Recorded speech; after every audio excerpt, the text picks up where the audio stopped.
All day. You know what's up? Welcome to Birdland. Win or lose, we bringing it to you always. You know what's up? Welcome to Birdland. Orange or black, we rebuild the pack. No matter where we at, you know we coming back. Section 336, we on this, so tune in. You know what's up? Welcome to Birdland. Yeah, welcome to Birdland. You know what's up? Welcome to Birdland. Now, here come the boys from Section 336. Ladies and gentlemen, boys and girls, Baltimore sports fans of all ages, welcome to Section 336, Next Generation Baltimore Sports Talk. I am your endearing host, Matt Soroka. As always, I'm joined by the button lover, Josh Soroka. Hey, Josh. Hey, Matt. I guess we should have recorded on Monday. We could have had a much better post-game show yesterday than They coming or even in recorded today at 8:30 before the game was over when it looked like exactly another one. Exactly. Even when I texted you to confirm and you said I'm about to get in, it looked like the Orioles had this game under control. Yeah, at that point, there was one out with no runners on in the ninth inning with Cano up. With Cano pitching. Yeah, exactly. This game collapsed fast.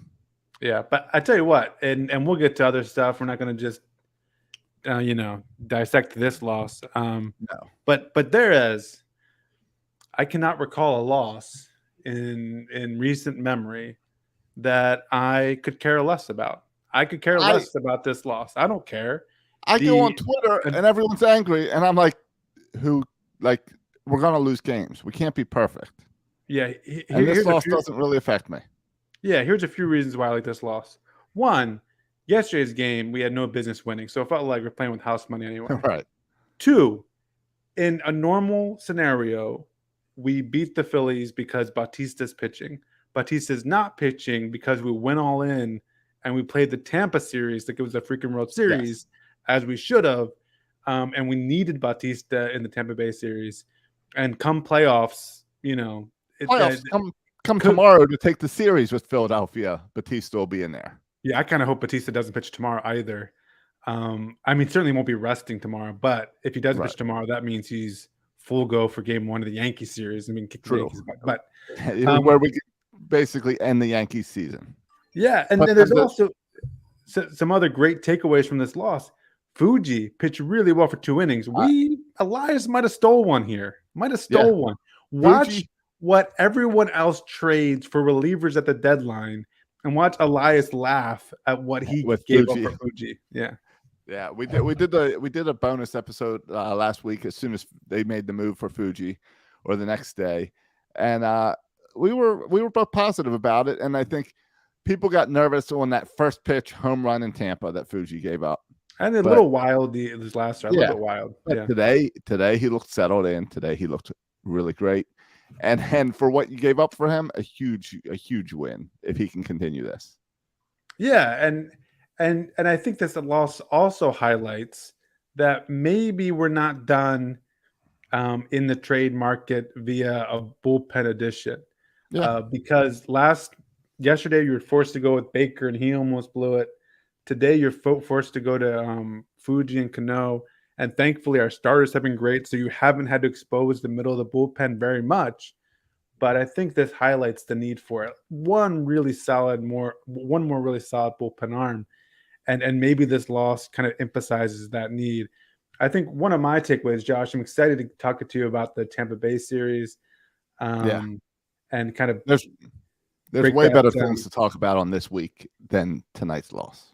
Yeah, I guess one of my major questions after this week, which has been a great week of Orioles baseball, is do you feel like this makes it more likely? I mean, we're a week away from the trade deadline. Do you think all this successful week and taking control of first place now by a game and a half, do you think it makes it more likely that we're active at the trade deadline? Or do you think Mike Elias sees our success against Tampa and thinks, I can win this division without giving up any key pieces, and makes it kind of less likely that we do something at the trade deadline? No, I think it's more likely because we're not looking at all season. We've been talking about wild card. The Rays collapse and the way we just played that now we have the tiebreaker against them unless they sweep us in 4 games in Baltimore next month. So it's basically like, yeah, it says what 1.5 games, but really it's a 2.5 game thanks to that tiebreaker lead. But assuming we don't get swept at the end, yeah, we're not going to get swept. I'll mark that down now. I'll take anyone's bet we're not going to get swept by the Rays in Baltimore. But no, I think it's more likely because now it's suddenly, hey, we're not just like let's get wild card and sneak into this thing. It's we're going to win this division. We are the hottest team in the American League. We have had the toughest schedule, and everyone has talked negative about us because of our strength of schedule, and we have played so well against these teams. The AL East is hilarious when you look at it now because it's completely flipped what it's been for years. It's as if I just want to turn my phone upside down, and then it looks like it's been the past couple of years. Baltimore in first, Tampa Bay, Toronto, Boston, New York. That's amazing. Now's the time to do it. Now's where Mike Elias might be tempted to make a trade for Ohtani or a big move like that. I really don't think we're going to have Ohtani, but he'll be tempted to make a big move because we're going to win the division. We're going to get that divisional bye going into the playoffs. And why? I mean, you're in the driver's seat for the World Series at this point. You're going to go all in. For those placing bets, it was at the 6-minute mark when Josh first mentioned the name of Ohtani on the episode. For those making bets, it was a 6-minute mark that Josh first mentioned the name of Ohtani. I think you beat me last time. And winning the division, even for Mike Elias, who's like, just get the playoffs. Winning the division is a big deal because if you win the AL East, you're guaranteed either a first or second seed in the playoffs because it's not coming from the Central. Right. And you get a bye. And that means you get a bye, which you automatically go on to the divisional round. You don't have to play in these crazy wild card rounds. Yeah. And so that's one less series you have to play. It's one more series you can rest Batista and your pitcher. Like that's right. A big deal. Win the division, it's really cool to win the division, but it also gives you a distinct strategic advantage going into the playoffs. Yeah. And so I think Elias, let's go. It's different when you're fighting for a division over a wild card. I buy that. Right. So that's it might not be Ohtani, but Major League Baseball, it's so irritating because national media hates to talk about the Orioles. And I feel like the only reason they keep talking about Ohtani to the Orioles is so that because they know the Orioles won't make that move, so they can bash the Orioles when it's in a week when the trade deadline hits for not doing Ohtani.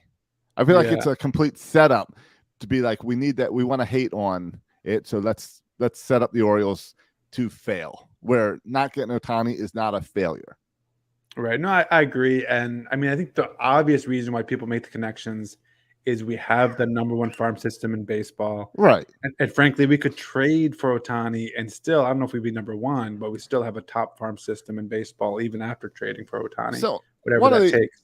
One of these sites, ESPN or something today, posted Ohtani and the Orioles give up Jackson Holliday and DL Hall. There's no way you're giving up Jackson Holliday for a rental.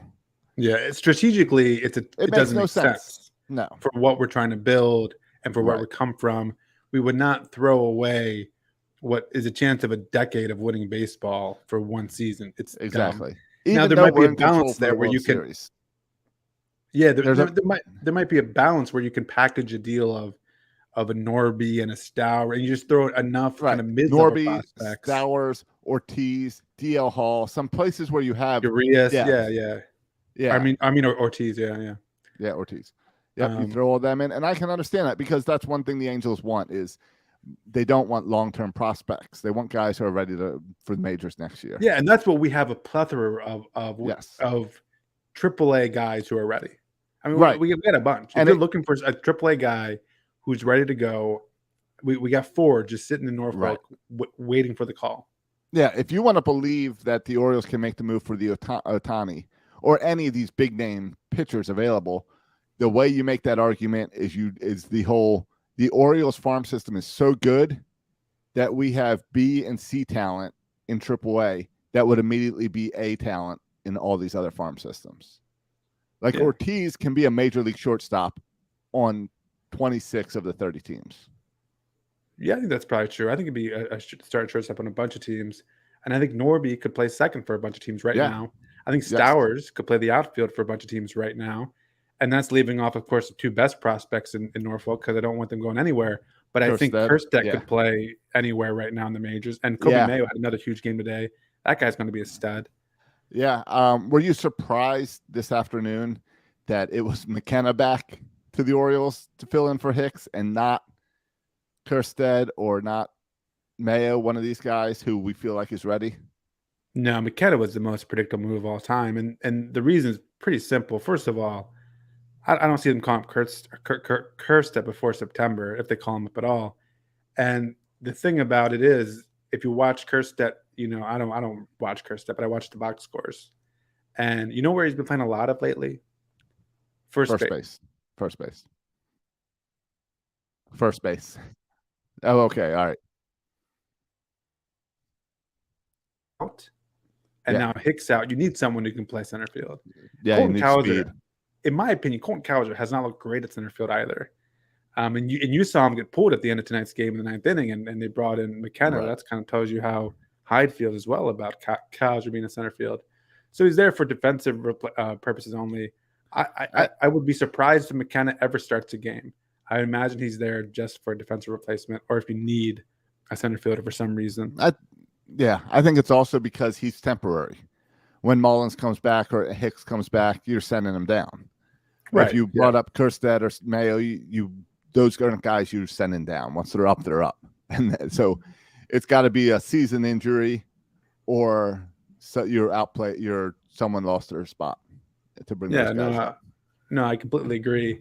And so it's going to be interesting what the Orioles do. I mean, I think you mentioned kind of the media before. I think the media is watching Baltimore to see what are they going to do, because you have all this talent AAA who's ready to go. You could trade from the major league, roster and replace it with some of this AAA depth and not miss a beat probably. Or you could do real conservative, which I think is the most likely outcome, and that Elias might add kind of a reliever and try to get a good deal like he did for Fuji. The other thing to watch out for in the trade deadline, just while we're talking about trades, Mike Elias did this with Cole Irvin. We lacked starting pitching. He likes starting pitchers, I think, with controlled years where you can get them cheap.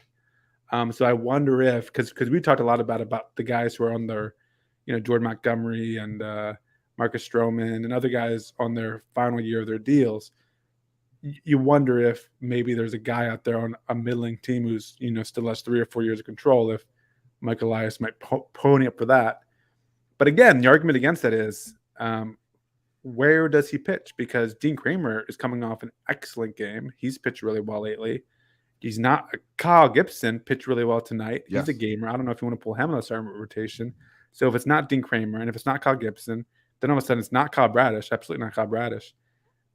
Is it Tyler Wells because he had 2 bad starts, even though he's been one of your best starters all season? Or is it Grayson Rodriguez? Grayson Rodriguez seems to be getting it. He seems to be getting it. He's close to really. So which of those 5 guys are you replacing for someone to come in too? Is going to be an interesting question, something to watch for. Right, and then you're seeing we did have today or yesterday we did have a DL Hall appearance down at the Gulf Coast League of him actually throwing again. Yes, he's alive. So he is alive. He is still with the organization. So that makes things interesting. You still got John Means, where there's still talk of August, September. And that talk has really turned into he's not going to be a starter. He's going to be a bullpen guy. So you can really see Mike Elias struggling on how to fill this roster. And it's impressive. It's why when we watch games like we've had this week, where guys are getting knocked around and Mullins gets hurt and Hicks gets hurt a little and Adley gets a bat on the glove tonight and Mateo gets spiked the other night. Every single time these things are happening and the game pauses, immediately my thought is we've been so lucky injury-wise this year. When's it going to fall apart? And I know that's years of losing and that's years of bad luck. We jumped into this. Here we are 15 minutes in. We do this every week where we're like, all right, we're going to slow build in and we just immediately jump right in. Right. But like, again, I was thinking this weekend about just a life of cheering for the Orioles without success. And it's like, I'm always looking for those potholes. Well, And so far this year, we've been pretty good. yeah, it's interesting. I was I went to the game. We'll get to maybe to that. I went to Tampa with my friend Adam, who's a Phillies fan. Yeah. Unfortunately for him, though, props to Adam. Kind of, this is a neutral game for him. Orioles Tampa. He put on an Orioles hat. I appreciate that. I think that's appropriate. That's a good move. Yeah, but I was trying to explain to him about. Yeah, go ahead. Let's say you went to a Phillies game. Yeah. And they're playing, I don't know, whoever. They're playing the Braves. Yeah, sure. Well, the Braves is weird. How about the Pirates? Yeah. All right, the Pirates. Would you put on a Phillies hat? If my friend invited me to go with him. Yeah. Yes. Yeah. I put on a Phillies hat. I don't care. No, but here's why you want it. Why? You do not own a Phillies hat. Oh, sure. He actually wore my Orioles hat. Oh, okay. All right. There we go. Yeah, all right. Never mind. That makes sense. I was going to call out his fandom for owning an Orioles hat. No, I had an extra Oriole hat in my car, and I gave it to him, and he wore it. Did you? Now this, we'll get to a little bit that I didn't make it to this game. I was supposed to. We'll talk about that in a little bit. My question is, I want to talk a little bit about that, but we'll do it in a moment. I don't want to just squeeze it in right here. Did you? Speaking of hats, did you take your ticket and go to the guest services to get your free Rays hat? No, I did. I saw your text, and I meant to, and it was an intense game, and I completely forgot. Good. I was curious because I do not want a Rays hat. Oh, but I know the kids would. Yeah. So my question is, what would you do with that free Rays hat? Well, I would give it to Silas. Silas walked out of the stadium wearing a Rays hat, actually. We got a Rays helmet. We got one of those big popcorns with the team helmet. Fine. You caught me. I have multiple of those in my house and the cups. And I have been seen walking around wearing that Rays helmet. Yeah. The popcorn helmet. It's hilarious. Yeah. And he had a lot of popcorn kernels in his hair when he took it off because he didn't even rinse it out. I did the same thing. And backwards, like a catcher's hat, is even funnier to me for some reason with that popcorn helmet. But yes, I have two of those here. I'm sorry, I have a Rays hat. Okay, there you go. Shoot, what were you even talking about to get on this? I wanted to make a point. You went to the Tampa game with Adam. I went with Adam. That's where it started. And I was trying to explain to him about kind of the success of this team. And it does feel, to your point, Josh, waiting for the potholes, this whole Orioles team has a different vibe to it because I think for two reasons. First of all, to me, there's only two guys on the entire roster who, if they got hurt, I'd be like, crap, we're screwed. Two guys, that's it.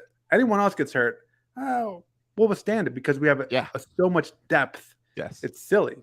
So it's Ryan O'Hearn.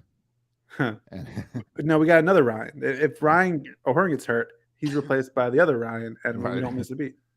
Exactly. No, it's Adley. Yeah, it's Adley and Bautista. Yeah. Yeah. Those guys. And you know what? Blows. No one else. Gunnar is starting to become one of those guys as well. Yeah. But the other thing that's different is this team.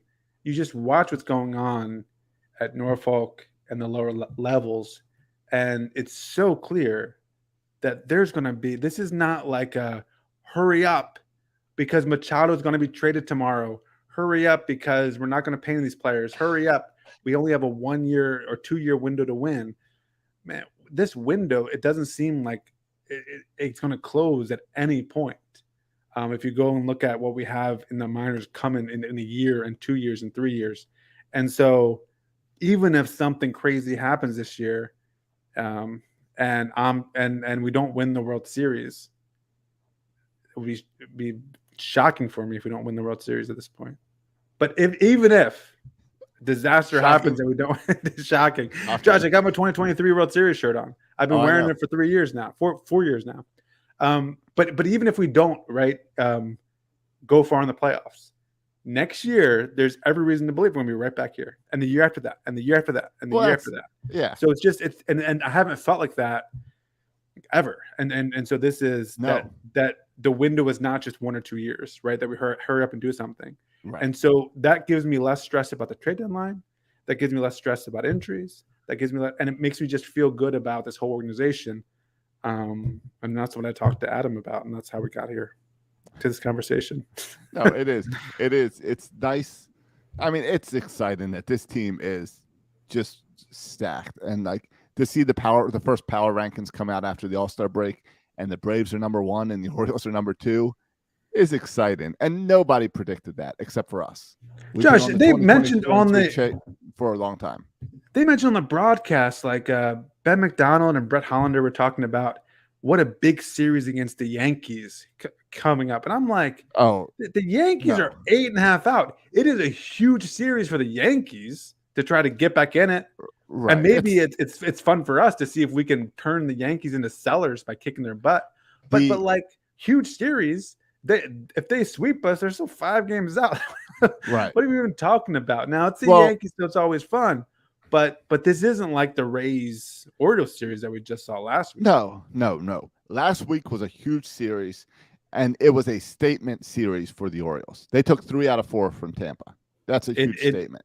In 4 highly contested, intense playoff feeling games. And they were managed like they were playoff games. Exactly. By both people. Their Fairbanks, their closer, pitched in 3 of the 4 games as well. Yep.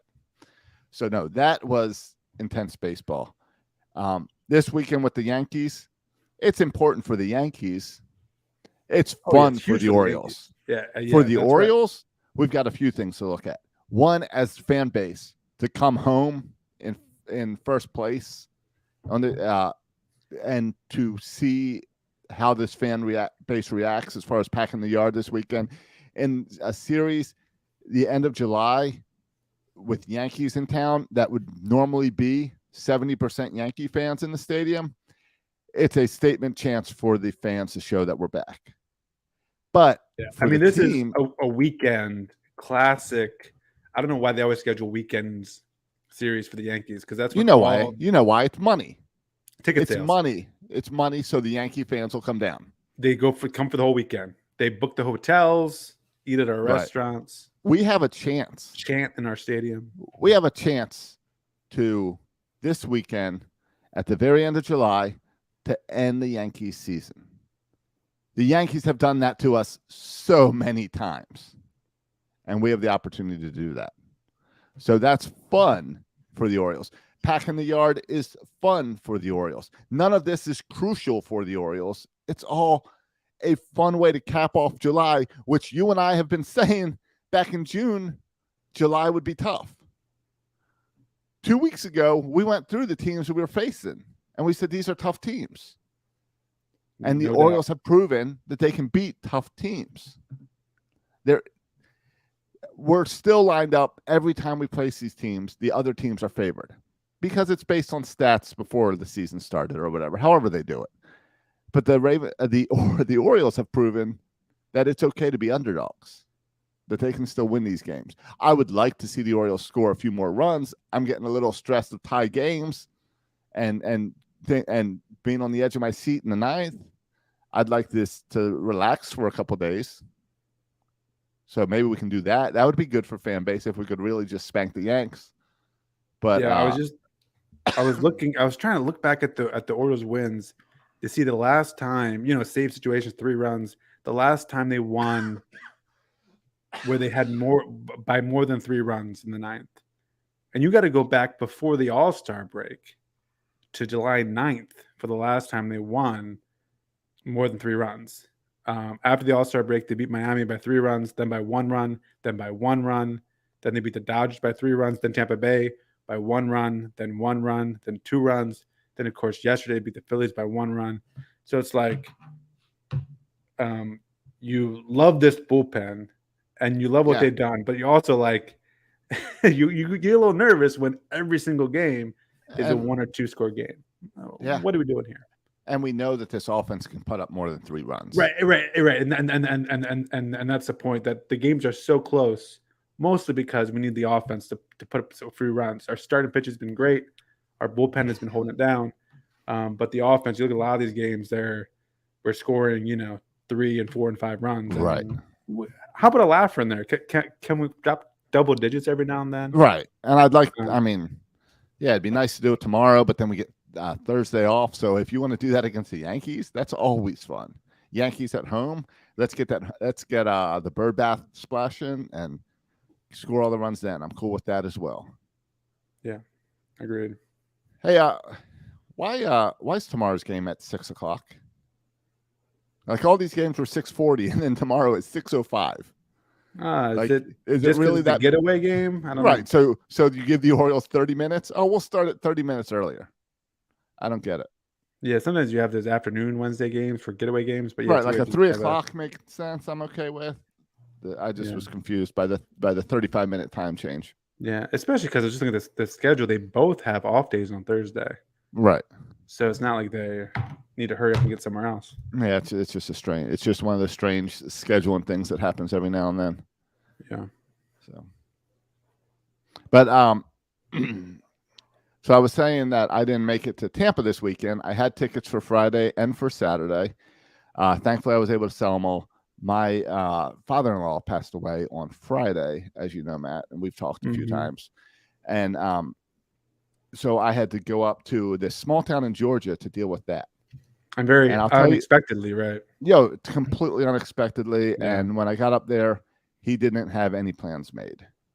And what it taught me is how cool small towns are in America. So we went to this tiny town in Georgia. Matt, you live in Macon. We've talked about that, which is another small town in Georgia. And I don't know if you get a little bit of this or if because you're outsiders there, you haven't fallen into this yet. But I was amazed, like, how everyone knows each other. Everyone knows what's going on. Like, I went in there having to, like, help with all these funeral plans. And I don't know how I would have done it if it wasn't like you go to the pastor already knows everyone and what's going on. The funeral director already knows everyone and what's going on. And they all work it out behind the scenes, and they're all talking to each other. And people show up to clean the house, and people show up with food and all this, like, small. It gave me such an appreciation for small towns, which I've never seen before. And it's not the type of vibe where everyone knows everybody else because of what they post on Facebook, because everyone else, people, it's like real interactions. Real interactions. Yeah, it was all real interactions and like people showing up at the door and stuff. And I know sometimes it's like, oh, well, it's just because it's a funeral or whatever. But no, it's like, this is a small town and this is how they all react. It was really like that. My takeaway on that, I had two takeaways. One was small town America is really cool and nothing. I don't even know if anything like that exists up north. But it's nothing that we grew up around, and it was cool to see that. And then my other takeaway was that everyone should have their death plans and funeral plans or whatever, because you don't want to leave that on other people. It's no fun. So I can't imagine. So I did end up texting my mom and dad and be like, make sure you get all your stuff squared away because I don't want to go through this with you. Were there other people, other brothers and sisters or aunts or uncles who were also involved in these decisions? I mean, it was me and my wife and her mother. So my mother-in-law. Sure. That's it. That was it. All right. And you know, they're a little, so I have to be the strong one that can. Right. Because they're just dealing with grief. Yeah. Right. Because they're dealing with grief and you're trying to make plans and think about what the person would want and also be considerate of other people coming from out of town and all this and all that. And it's no fun, but it was a really wearing weekend. Like I'm worn out from it, but it was just, the small townness thing all kind of lifted me up and was cool to see family and stuff that I haven't been part of this family for that long. Yeah. I've been married a little over a year, but it was cool to see this family come together and stuff. So all positives, ended up being a great celebration of Tom's life. So it was cool. Well, I'm sorry you had to deal with that, but I'm glad. No, I would have much rather been in Tampa with you. Yeah, and I at the Tampa Bay game, I got to shame some people because some people were asking where you were, and they were kind of ragging on you. What Josh kind of set this up, then Josh doesn't come. It's like, yeah, what a jerk. And then I told them why, and then they felt because I did not. Oh, did you run into some 336ers or something? Well, no, this is just particularly who you sold the tickets to. Yeah. Well, I did not. I told people, I think I posted on, hey, I'm not going to be there, but I did not go Fred's into nephew, why. I forget his name now. Tony. Tony bought my tickets for Saturday. He says hi. Yeah. So I'll tell you, I had some awesome seats for Friday night. Now, Friday night ended up being a tough loss for the Orioles and not many runs scored. Hey, we had great seats So, too. I had row 1 for the right field, outfield, like right up on the fence. I thought that was going to be a lot of fun.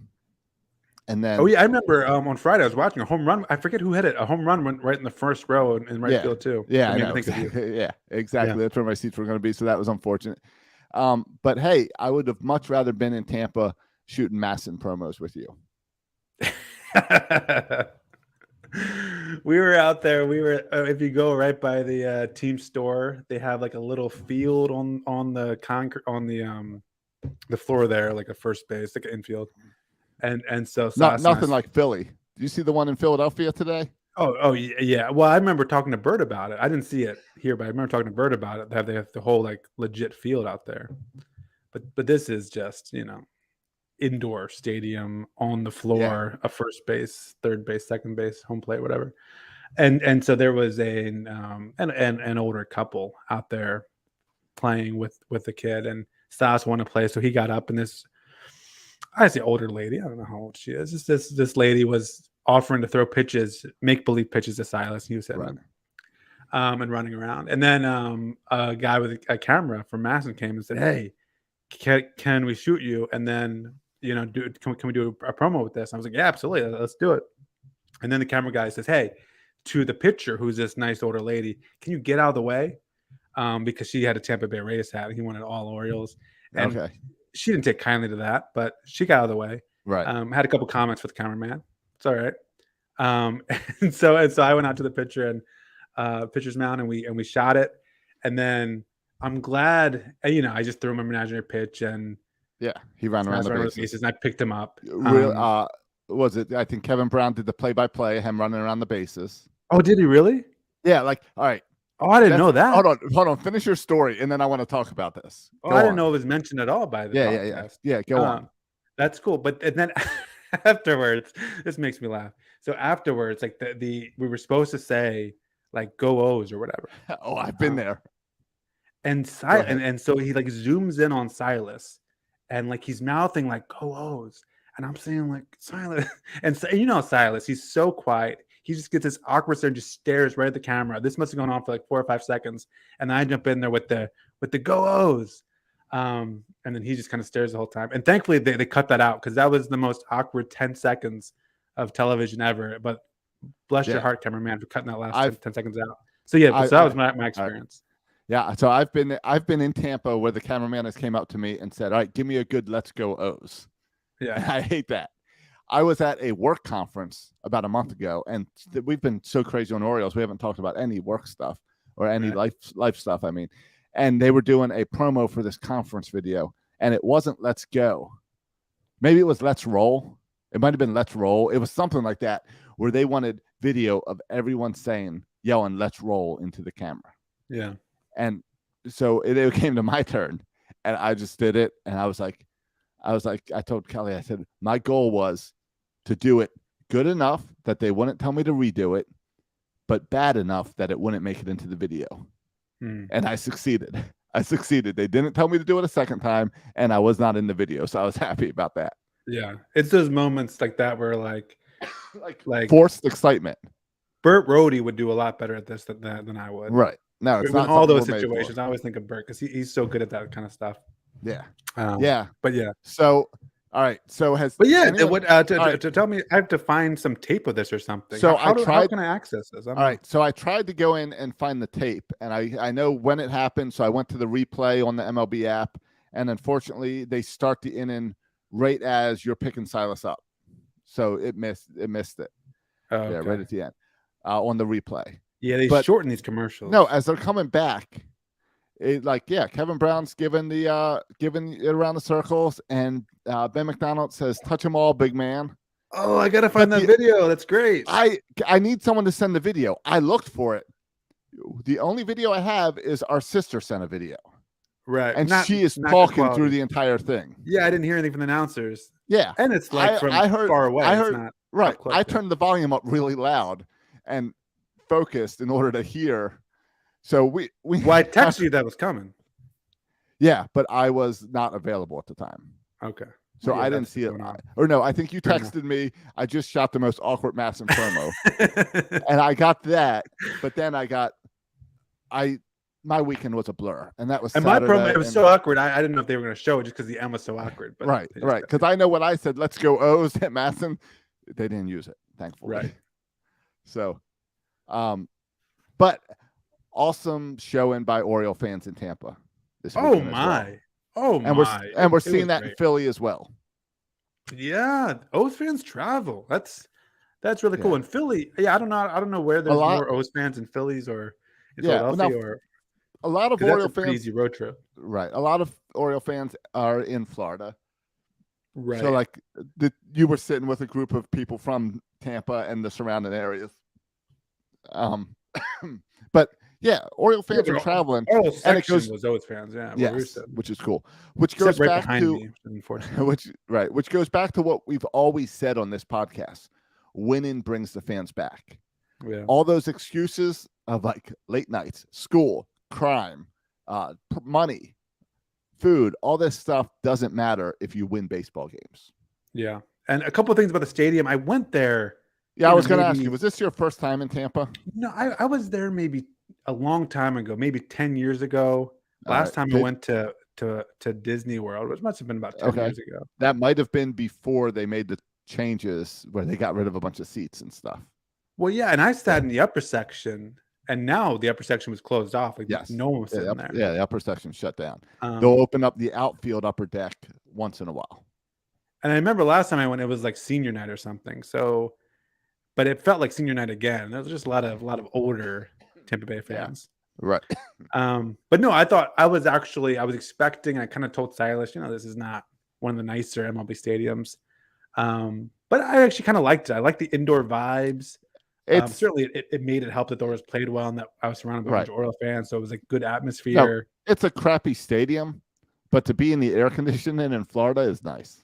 Yeah, and the team store was nice, and like petting, you could go up and touch the Rays, and Silas loved that. Yeah. Did you try to order a Tropicana? I don't know what that means. Well, it's Tropicana Park. Oh, yeah. Did you try to order one? No, but they did have because they only serve Minute Maid. Oh, is that true? Yeah, you can't order it. Funny. But they did have more food varieties and probably twice as many food varieties as Camden Yards. I mean, they had a lot of food variety. All right.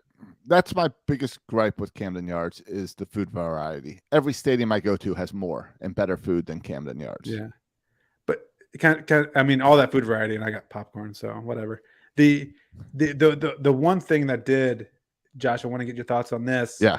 This is a personal thing with me. Okay, so the Orioles are playing well. Okay. We are standing up. The people behind me are irritated with me because I'm standing up so much. Yeah, but who cares? You're with all the Oriole fans. You're good. Right, but we're feeling a vibe here, and I'm not going to be shamed into sitting down at a key part of a game. I'm not going to do it. I'm going to stand up. Nope, I agree. Though it makes you like because these are like older people. I understand why they won't stand up, and they can't see the game. But the thing that I cringe at is and I shouldn't cringe at this, but I couldn't participate. The chants, "Let's go O's." We had some strong "Let's go O's" chants going on. Okay. And I know I should participate this, and I think it's right and appropriate to chant "Let's go O's." Why couldn't you, Josh? Because I've had so many experiences being so mad at Yankee fans, Red Sox fans coming into our stadium, and it just made me so irate when they got the "Let's go Yankees" chants going on. I know that I didn't like to be that obnoxious fan who I hated for so many years. I think it's okay to chant "Let's go O's." I just couldn't do it. But I think there's a difference in chanting "Let's go O's" in a almost playoff-like atmosphere versus "Let's go Yankees" when the Orioles are in last place and you've been crushing them constantly. Yeah, I mean, hey, listen, if we were at Yankee Stadium, I wouldn't feel bad about it at all. But it's also in Tampa and some old people sitting behind me. Right. If you're we trying were to nice and I chatted with them, I liked them and they were nice. Right. If you're trying to do like a stupid roll call or something, yeah, go home. If you're cheering "Let's go O's," that's okay. Yeah. Yeah. I feel, and again, it's okay. I just was bringing up all these bad memories and recent memories of when the Dodgers were out shouting the Oriole fans. It's very rare that we get to be on the other side. Yeah. That's the first time I can recall. And I'm new to this traveling to other game. True. So, I mean, there was no let's Yeah. go O's chant at the Braves game. No, and that's This is a I mean, relatively new experience. Let's be for real. him. That's of any road game you've gone to, that's the biggest road game you've ever gone to, Mhm. where it's like a playoff style That's- atmosphere. Oh yeah, it's true. That's true. And to be in a section surrounded by O's fans at an away game too has just never Yes. happened to me. Just True. never had that opportunity before. True. But Well, that's cool. Was Saturday when Gunnar crushed that home run that hit the catwalk, or was that Sunday? that was Sunday. All right, so you missed that one. Yes, I listened to that Right. one on the radio driving right. home. Yeah. Okay, yeah. I mean, that was just impressive Gunnar power, Yeah. and really gives hopes for the future of that kid. The other really cool thing, coming. one other cool thing about the stadium, which I just liked, I don't know if I sent you a picture of this or not. I don't remember, but they have a little section dedicated to game 162 when the Orioles beat the Red Sox. Oh, with I don't. Andino. I did not see that there. Yeah, and then of course Tampa Bay won kind of minutes later, and it Right. does like a little timeline of the Orioles winning and of them winning. It's pretty Okay. cool. Right. Unfortunately, I'll where send you we the knocked picture. out Boston, Unfortunately, right. all my pictures now, because my camera phone is so terrible, they're all blurry. You can't see anything. It's just terrible. You get a new phone. Yeah. Probably you're probably due. Yeah. But no, yeah. And so other than that, Silas had a great time with my friend Adam. We had a lot of fun and just a great atmosphere. And it was a lot of fun. It was great. It was great. Yeah, and Robbie just mentioned about Gunnar getting yanked today without an update. They did give a little update that it was Somebody's sore back. Yeah, like a sore back. So I wouldn't be too worried about that. Yeah, you be saw him on fine. that close Bagman bank at first, where he kind of Right. looked like he did, and maybe that And- impacted his back too. This is kind of the dog days of July too, so I think at this point you have a lot of people kind of nicked up, and add Right. Gunnar to the list of kind of nicked up players now, maybe. Yeah, and I think we'd go back to how we started this show. Tonight's loss wasn't a big loss. It's No. okay. It's okay. It's fine. All right. This game 162 plaque thing is pretty cool. Yeah. I wish I guess baseball still has that opportunity, but to create that magic was pretty special.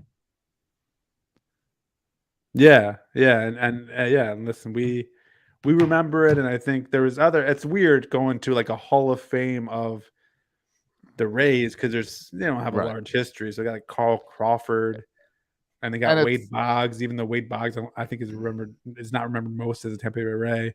I think Don Zimmerman is the other guy. So they have a limited history, but it's still Right. cool. I think it's cool when stadiums recognize history, even recent history. I really like that stuff. Yeah, I agree. I think Atlanta did that. Is awesome how they do that as well. But no, I think it shows us the state of our fandom that we celebrate game 162, which was just the end of our season. It didn't get us in the playoffs or anything. Yeah. It was just the end. Yeah. It's just But we were able to knock dancing in the Boston aisles. out. We were there. We dancing were in the aisles. celebrating. We were celebrating as if we just won the World Series. Yeah. Well, you got to celebrate. little what you can glimpse. celebrate.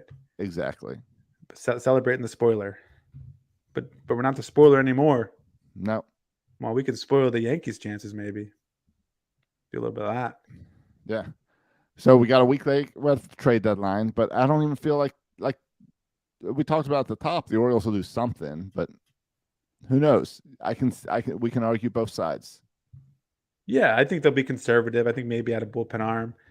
It's going to be. I mean, this is an interest. I mean, the Orioles, what they do in the next week, I don't think it's going to have a big impact on what they do at the trade deadline. But for other teams, like this is I mean, you have a lot. I feel like you have a lot of more than last week. I feel like sometimes for some reason this week, you just got so many bubble teams. I mean, the Yankees.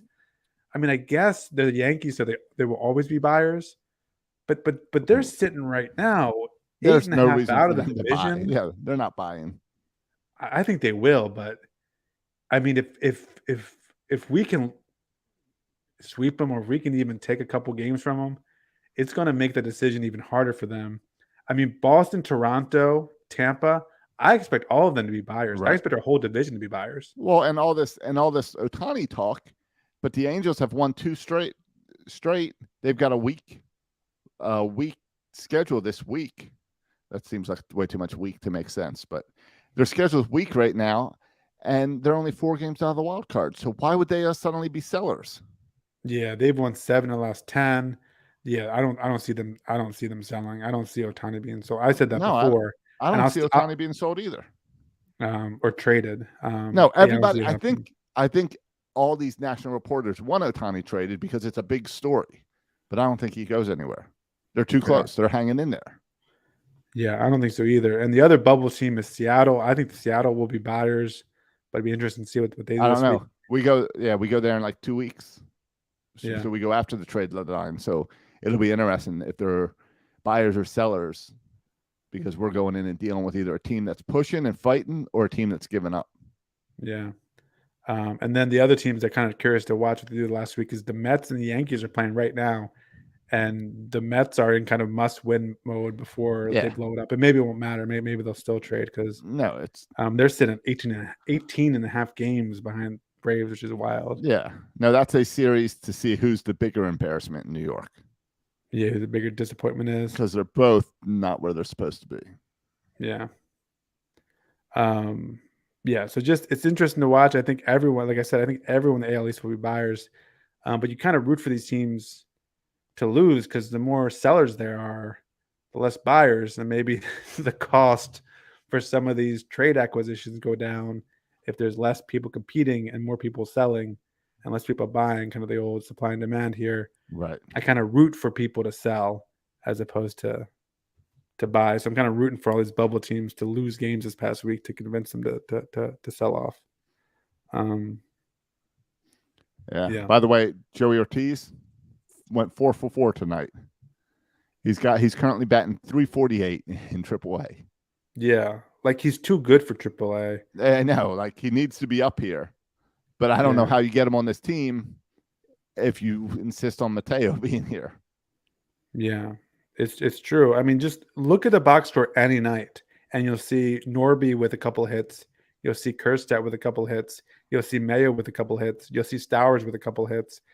You'll even see my boy Prado, who I really like, with a couple hits. Like that whole lineup is stacked, and we've already called up their best players. Right? We've already called up their best players here, and they're still stacked. So it's just silly what they're doing. And it's interesting too when we talk about trades. If you were to ask me at the beginning of the season what prospect I would like to see traded or what prospect I thought was most likely to be traded, I think my answer was Jordan Westburg. You just look at our infield depth. Yeah. He's a righty. Jordan Westburg. Now I haven't watched Jordan Westburg. Like, here's the thing. Now you box like him. scores and then watching guys in action. Yeah. Like Jordan Westburg did not have a great game today. He struggled offensively. Right. He had a nice diving catch in foul territory. But, I don't know if it's the no undershirt or the fact that he just hits a lot of balls hard. He just seems like or the fact that he doesn't smile. I just really like the fact that he doesn't how smile. Jordan Westbrook looks. I like it gives me a good feel. Yeah, I feel like this is the kind of guy I want in these crucial situations, clutch moment. He gives me a good feeling. I didn't feel that way with some of these other guys. I really like Jordan Westburg. And now I'm like, I saw The Athletic came out with an article saying the most likely to be traded for each team, and Jordan Westburg was the guy for our team. Well, I don't see it happening. It was weird. It was more like, but the way they worded it was the biggest prospect people are going to be calling about. And I think it's because no one's going to call and ask for Adley or Gunnar. They're trying to pick who's someone the Orioles could get rid of, might consider. And I think Westburg, it's an honor to be on that list. You mean other teams would want him? Well, and that's why I said he might be most likely at the beginning of the season just because of that and kind of the positional depth and the kind of third base, second base spots where we have a lot of guys coming, like Ortiz and Norby, even Mayo if you want to throw him in that list. So it makes sense. But again, after seeing him play here, I don't want to trade him. I don't want to trade him. Trade me someone. When they trade, I almost prefer either trade someone who's been here for a while and we're kind of done with, like a Mateo, or trade a prospect who I haven't seen in person yet.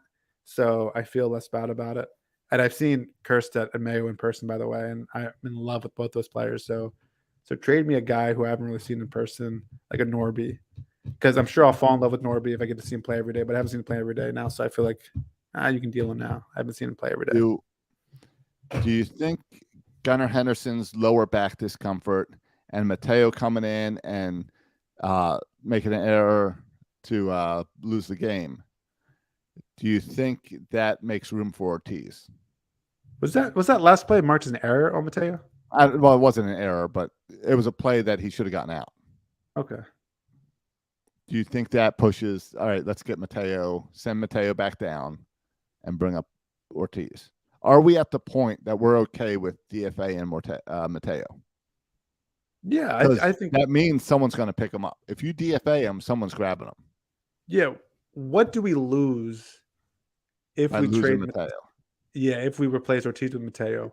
Mateo hasn't shown any reason to have any trade value. No. He will be picked up. If we DFA him, I'm pretty confident a team will pick him up and put him as a shortstop every day, hoping to recapture the April that he had for us. I'm pretty confident someone will want him.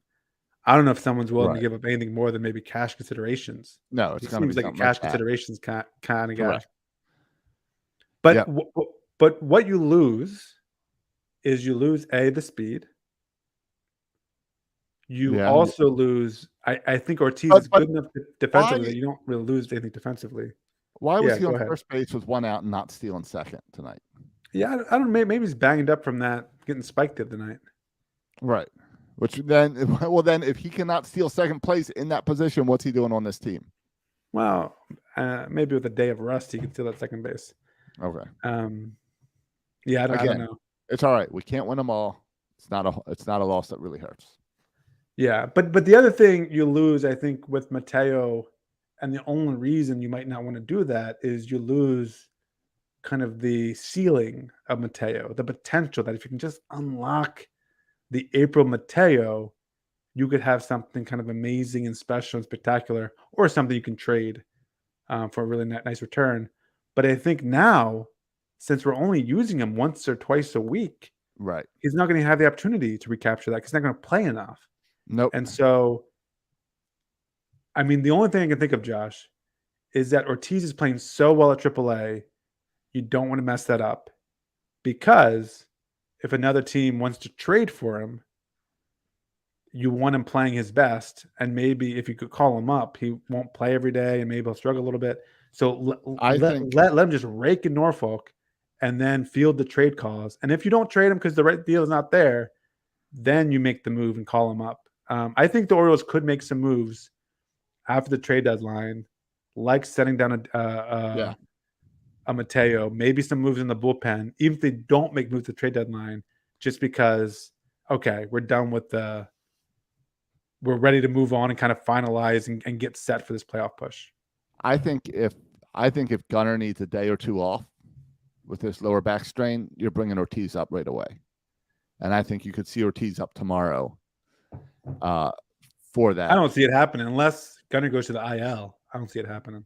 You don't see it coming up and sending Mateo down? You think they're going to hold Mateo through the trade deadline? I think so, yeah. So, and then I think the trade deadline, they'll do something. Yeah, I mean, I guess I just don't see what holding on to Mateo gets you. The only thing is they must think at this point, because of the experience that Mateo has in the MLB, you like him better than Ortiz, because that's what it is, right? It's a question of Ortiz or Mateo. Right. And it would be that. Yeah, and I guess it would be like you were saying, Ortiz is playing so well at AAA, but then it's a gamble. It's a gamble of you're trying to showcase how well he plays at AAA, and you don't want to bring him up because, if he struggles in the majors, his value goes down. But he could come out and be a star that you've then lost for having him down there because you wanted to hold on to Mateo too long. Yeah, it's true. Like Elias might be looking at those numbers, and Elias might be thinking two things. He might be thinking, hey, oh man, like I could get a really good addition for Ortiz. Yes. But he also might be thinking of that, to your very point, Josh. Wait a minute now. Right. maybe Ortiz is part of this future. Like maybe right. Which is why I'd be really tempted because he's too good. Right. Which is why if I was Elias, I would pull Ortiz up tomorrow and say, I need to see Ortiz in the majors for a week. Well, Because- we saw Ortiz in the majors for a week, right? I mean, Ortiz is not a guy. I mean, Ortiz has been here for But Sip of Coffee. Yeah. It was mixed reviews. He looked really good defensively. Offensively, Right. he looked meh. Right. I know. He's been But in Fuego since he went down to Exactly. AAA. And I feel like you bring him back up here because I can always, when trading him, I can always point out the AAA numbers and say it's going to click in the majors. Yeah. So I don't know. I'm also getting tired of Mateo, which is hilarious considering that I think if we go back through our predictions at the beginning of the season, I think I predicted Mateo to have a huge year, and he had such a huge April that it's hilarious where we are with Mateo now as a fan base, that we're all just warring on him. Yeah. Hey, one game in the playoffs, game 7 in the playoffs. Are you playing Ryan O'Hearn or Ryan Mountcastle at first base? Is it dependent on lefty righty situation? Is it a platoon situation? Who you going with if you need him? I am playing Ryan Mountcastle at first base, and Ryan O'Hearn can DH. Okay. So, Well, I think our No, ideal I would- outfield includes Santander at DH. yeah, I think you're right, and I would go with Mountcastle. O'Hearn is getting some unbelievable hits and everything, but when Mountcastle's on fire and he seems to be coming back after all that vertigo, I mean that bat crushes. So I'm still Mountcastle. He had a great. I mean, even his singles today, he just swings so hard. Yeah, the Even ball his singles are fly off the bat. Yeah, hit hard. Had a good game, good patient eye today too. It's good to see him not chasing pitches. But I've come around. I will not hate on O'Hearn anymore. You're not going to hate on O'Hearn anymore. I'm not going to hate on O'Hearn. Yeah, he's been a great addition. Maybe our best addition. Yeah, our best addition. I think we haven't made that many additions, so I think it's right. It's him or Gibby. O'Hearn, our best additions. Gibby, Hicks. I don't put Hicks up there. Frazier, I'd put Frazier up there. I think O'Hearn's had a much better year than Frazier. Maybe. See, that's still O'Hearn hate. That's still O'Hearn hate. If you're equating Frazier's season to O'Hearn's season, that's still all right, fine. Then I'm going to go with McCann as the best addition we did this offseason. Okay, that's strong O'Hearn hate. That's all I hear. It's not O'Hearn hate. I'm just not going to put O'Hearn at the top yet, but I'm not going to hate him anymore. All right, fine. Don't. So. All right. Anything else to touch on before we get out of here? I believe that covers it. I'm moving, so I'm podcasting from the bedroom now, probably for the next couple of weeks, but we can talk about that later. I don't know. I have to go through notes. I started making notes of like non-baseball things I want to talk about because we've been dragging in and talking for baseball for like an hour every episode. Where I was like, there's some non-baseball stuff that I want to start talking about, and we just can't fit it into a show. No, it's too much stuff, too much good stuff to get to with this Orioles season. No, like my bank account got hacked last week. I could have gone on for 20 minutes on that. Oh, really? Some thieves took $2,000 out of my bank account, and I don't have it back yet. Oh, really? Yeah. That was my worst news of the week on Thursday. So, like a credit card or your actual bank account? No, my debit card. My debit card. Yeah. Oh. So yeah, I will be switching banks right after That's we harder move. to get back than credit cards. Yeah. I don't know if it is. Yeah, I guess. I don't know. I think it's just more paperwork and more. It's just 10 days. They say that 10 days they will follow up with me. Okay.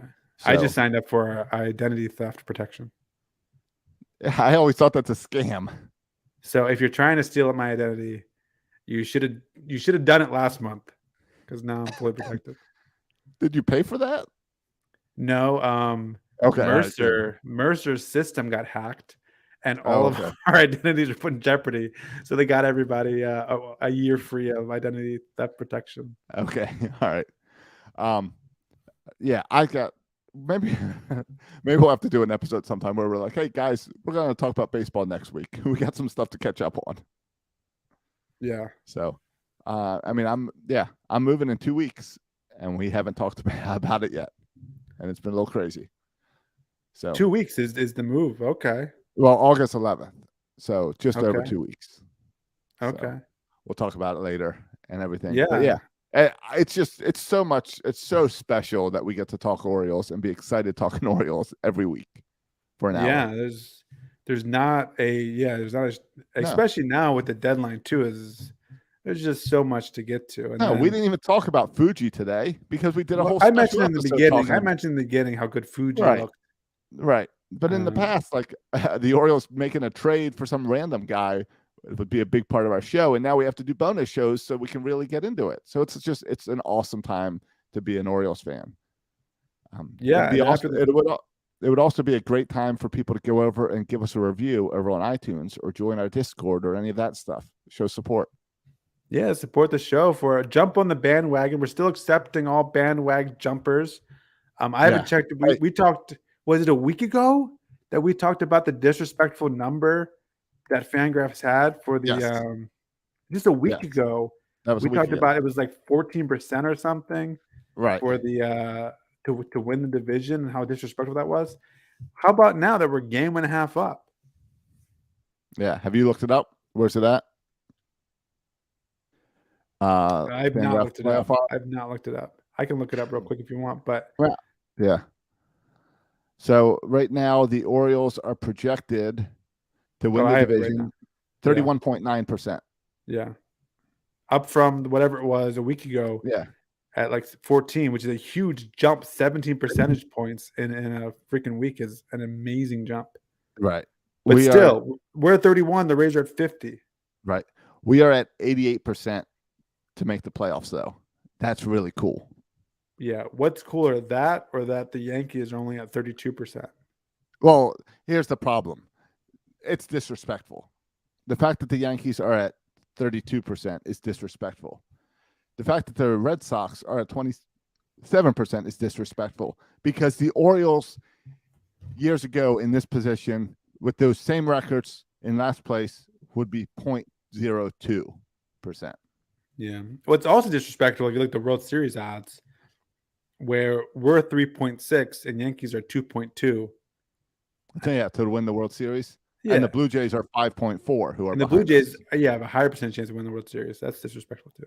A lot of disrespect, and I think the Rays 11.4 are pretty high. So Yeah, they're- because all those they teams are stink behind right us. now. Yeah, They stink right now, and they double the next highest person in the American League, the next highest team in the American League to win the World Series. right. No, you're right. Disrespectful. So, hey, people should go over to Birdland Sports. Because of me moving, I'm trying to ship out a bunch of shirts that I've already got printed out. So I've got a Clear bunch out of some shirts on inventory. sale for $5, including the 2023 shirts. So some Ooh. shirts that I will no longer sell because of Major League Baseball, like that shirt, is now up for $5. Well, as I you try might to not clear sell out some 2023 inventory. after this year anyway, because it will no longer be 2023. Yeah, but I need to make a new one because I'm not allowed to use the World Series. So maybe world title. Who knows? We'll see. Got to Yeah. figure something out. Super Bowl? No, you probably can't use that one either. No. I know I can't use that one. Super Bowl? Maybe. Yeah. So yeah. So check that out. Go on over Can you there. just change the last S in World Series to a 5? Or what's the thing where you switch some letters around? What if I put a Z on it? World Series. I don't know. Maybe we can figure something out like that. Whatever the fan base wants. I also have a new shirt, Ben McDonald inspired. That'll be coming out in a few days. Oh, nice. Maybe even tomorrow. We'll see. Nice. All right, cool. Yeah, so check out. You can, of course, follow them on Birdland Sports. And like Josh said before, go to iTunes and write us a review, or to Apple Podcasts, rather, and write us a review. We appreciate the support. I've really enjoyed the fun on Discord and the conversation. Yeah, it's been a fun. Yeah, I prefer Discord over X. over X, yes. Yeah. Yeah, get rid of X. Join us on Discord. Yeah, we haven't even got. I got some thoughts on Twitter next too, but we'll I, save it. I know. Oh, also, I know. I thought. I told you we need a whole episode where we I don't know. talk baseball.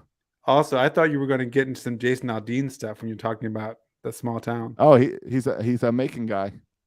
Yeah. He's a Macon boy, and I was definitely thinking about that driving around this small town. Yeah. So Wow. yeah. We're not going to go there. We're not going to go there, Josh. We made it through COVID without talking politics. Yes. We don't need to start today. We're not going to go there. Remember, people got upset because we talked about how stupid masks were. Josh, And you not- talked about how stupid masks No, were. no, but don't we throw didn't me talk into about. this. But we didn't talk about whether they worked or not. We just talked about how we're tired of wearing them, and suddenly people got mad at us politically. I don't really remember that. I remember us coming actually through it pretty unscathed in terms of criticism of avoiding politics for the most part. Oh, I think, yeah, for the most part, yes. I just remember a few comments. I'm sure they were directed more at you than me, though. I don't know about that. I mean, maybe just because I lived in Florida. It's just like, what did someone on it? Sometimes people say things. We've been doing this 10 years, and it'll stick with you, like the slippery snakes or something in a review someone wrote about us. Yeah, our first non-5-star review, like Yeah, 8 years ago, exactly. or whatever it was. Right. Yeah. And we've had a lot of reviews to balance that out, but it sticks with you. You remember it. Yeah.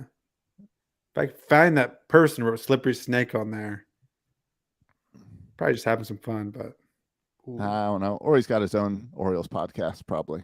yeah, that's I been assume gone. every 1-star is someone Yeah. with another podcast. Yeah, Just I hate. assume it's someone who's had a long podcast, almost as long as us, but just doesn't make it every week like we do.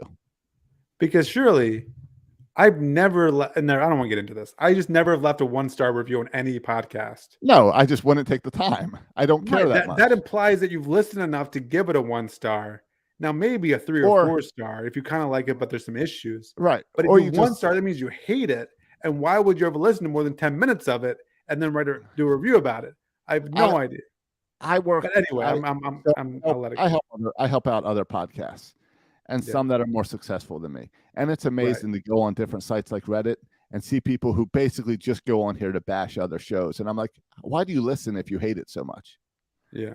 Like, I hate listen. It makes no Oh, sense. I know. It's not just us. Like if you just scroll any podcast that you like, look at the reviews, and there'll be some 5s, and there'll be some people who are just so angry. And like, well, But don't those listen to it. those people that are so angry, like, know what happens in every single episode.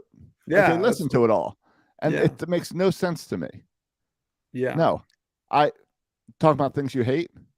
As we're way over, I watched the Flash movie last night. I was so angry watching the entire movie, and I love superhero movies.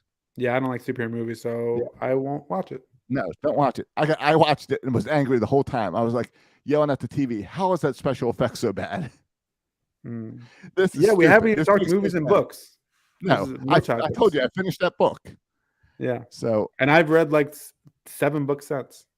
I went on a whole Yeah, Cormac McCarthy journey. That okay, and I'm gonna start one soon. So, all right. all right, we'll get some Let's get out of special here. bonus episodes in at some point because this is just too much fun right now. Yeah. I- In the hey, meantime, And didn't Yeah. training camp start this week? oh, did it? I have no I think idea. so. I think the Ravens might have reported this week, or they report in a couple days or something. But I Yeah. don't care because the Orioles are going to be in the playoffs. Absolutely. And you can follow us, of course, sign up for our Discord. Get those shirts at Berlin Sports, and you can follow me on Twitter at section On X? 336. You mean on X? I mean X. You can follow me on X at section 336. You can follow Yep. Josh on X. At Josh Soroka. Way to go, Elon. That X sounds cool to say. Yeah. Thanks for Yeah, listening. you looking forward to Xing later? Yeah, absolutely. All right, I'm gonna end this podcast to get back to my Xing. Thanks for listening, boys and girls. And as always, go O's.